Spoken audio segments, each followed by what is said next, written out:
안녕하세요. 9월 4일 목요일 아침엔 묵상을 시작하겠습니다. 오늘 본문은 사사기 2장 1절에서 5절까지 단 5절의 말씀이 되겠습니다. 하지만 이 짧은 본문에서 우리는 아주 긴 좀 생각을 할 필요가 있다. 이런 좀 묵상을 하게 되었습니다. 본문을 읽어보시고 함께 또 이야기를 나누면 좋겠는데요. 오늘 본문은 사실 어제 본문에 대한 해설처럼 읽히기도 합니다. 오늘 첫 절이 굉장히 중요해서 이 첫 절을 중심으로 사실 첫 절과 또 마지막 절이 사실 같은 문장처럼 느껴지기도 하는 그런 본문이기도 합니다. 이 길갈이라는 표현이 나오고 또 보김이라는 표현이 나오는데 길갈에서 보김으로라고 하는 어떤 장소의 이동 뭐 이런 좀 표현이 보여요. 길갈도 보김도 둘 다 지명입니다. 그런데 이 지명의 이동을 쓴 것은 그냥 이 장소에서 저 장소로 옮겼다라는 이야기를 그냥 건조하게 하려고 하는 건 분명히 아닌 것 같습니다. 굉장히 상징적 의미가 이 안에 담겨져 있음을 오늘 좀 이야기를 해보려고 합니다. 길갈이라고 하는 곳이 어디입니까? 이스라엘이 광야에서 가나안으로 들어오면서 언약을 갱신했던 성스러운 장소였습니다. 그러니까 순종과 승리를 기억하게 만드는 장소라는 말이죠. 여호수아 5장에서 우리는 길갈이라는 이름의 유래를 알 수가 있는데요.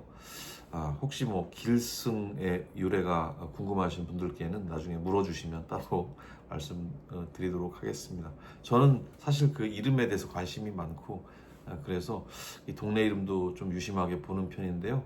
이 지명도 특히 좀 많이 좀 살펴 보는 것이 또 뭐랄까요? 그 지역을 이해하고 그 상황을 이해하는 데 많은 도움이 되더라고요. 오늘 마침 우리 길갈과 복임이라는 지명을 만났으니까 동네 이름을 만났으니까 좀 살펴보는 게 참 흥미 있을 것 같습니다. 이 여호수아 5장 7절에서 9절 보면요. 제가 읽어드리겠습니다. 여호수아가 지금 포피를 자르는 이 사람들은 그들의 대를 이은 후손들이다. 이들은 도중에 포피를 자를 기회가 없어서 할례를 받지 못했다. 포피를 자르는 일이 끝나자 모든 백성들은 각자 상처가 아물 때까지 자기 천막에 머물러 있었다. 그때 여호와께서 여호수아에게 내가 오늘 이집트에서 종살이하던 너희 수치를 제거하였다 하고 말씀하셨다. 그래서 그곳 이름을 길갈이라고 불렀으며 지금도 그렇게 불려지고 있다. 이렇게 적혀 있습니다. 길갈의 뜻, 원래 어원적인 의미는 굴림이라고 하는 그런 의미입니다. 그러니까 굴려낸다 뭐 이런 의미인데 여호수아 본문에서 우리가 본 것처럼 하나님이 이스라엘의 그 수치, 애굽에서의 수치를 굴려서 없애버리신다는 그런 뉘앙스를 가지는 단어입니다. 제가 어떤 그 노래가 한 곡이 생각이 났는데 그 한때 락앤롤 장르가 교회에서 배척받던 그런 시절에 미국의 레리 놀먼이라는 음악가가 이런 노랫말의 노래를 불렀어요. Jesus is the rock and he rolled my blues away. 그러니까 예수님은 반석이셔서 나의 슬픔을 rolled my blues away. 나의 슬픔을 굴려 없애 주시죠. 뭐 이런 노랫말이 되겠습니다. 여기 가사 안에 있는 언어 유희처럼 그 뭐랄까 길갈이라고 하는 그 단어의 의미도 굴려서 없애주신다는 의미를 가지고 있습니다. 그러니까 길갈이라는 단어에는 하나님의 은혜가 이렇게 깃들어 있는 거예요. 이제 복임이라는 단어를 좀 살펴볼 차례인데 복임은 울음의 자리라고 하는 어원적인 의미를 가지고 있습니다. 오늘 본문을 보면 그 사람들이 하나님의 마음을 듣고 울음을 터뜨렸다라고 기록을 하고 있어요. 그 사람들의 결정이 그 만들어내게 된 결과에 대한 책임을 지게 될 거라는 요지로 말씀을 하고 있는 건데요. 너희들이 쫓아내지 않고 단도하지 않은 그들은 너희들에게 가시와 같은 존재가 될 것이다. 이렇게 알려주고 있습니다. 그러자 이스라엘이 눈물을 보이는 거예요. 보통 회개의 눈물로 해석을 하지만 과연 그런가 싶기도 합니다. 그들의 성정으로 봤을 때 회개의 눈물이라기보다는 앞으로의 고통에 대해서 슬퍼하는 건 아닐까 이런 생각이 들기도 해요. 어떤 진실이든지 그들은 하나님의 마음 앞에서 눈물을 보이고 있습니다. 그렇다면 천사가 길갈에서 복임으로 올라갔다는 말은 지명의 이동만 아니라 하나님께서 언약의 자리에서부터 또 회개의 자리까지 따라가신다는 의미로 볼 수가 있겠습니다. 제사와 언약의 중심이 길갈에 있었음을 알려주면서 또 그 거룩한 출발로부터 어그러져서 정반대편 눈물의 장소에 서게 된 이스라엘의 현실을 보게 한다는 그런 의미가 될 수 있을 것 같습니다. 현실을 보게 하는 것만이 목적은 아니었겠죠. 그래서 하나님께서는 어떤 결과를 보고 싶으셨던 걸까요?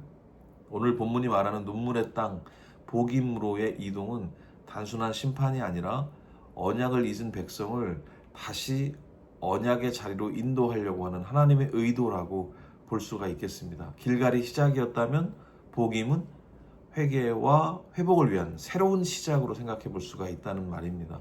결국은 사랑이 하시는 일입니다. 하나님은 사랑이시니까요. 그 큰 사랑을 받았음에도 불구하고 인간은 책임지는 일을 잘 하지 못합니다. 그래도 하나님은 책임질 기회를 계속해서 주시죠. 하나님의 형상에 대한 존중으로 볼 수가 있습니다.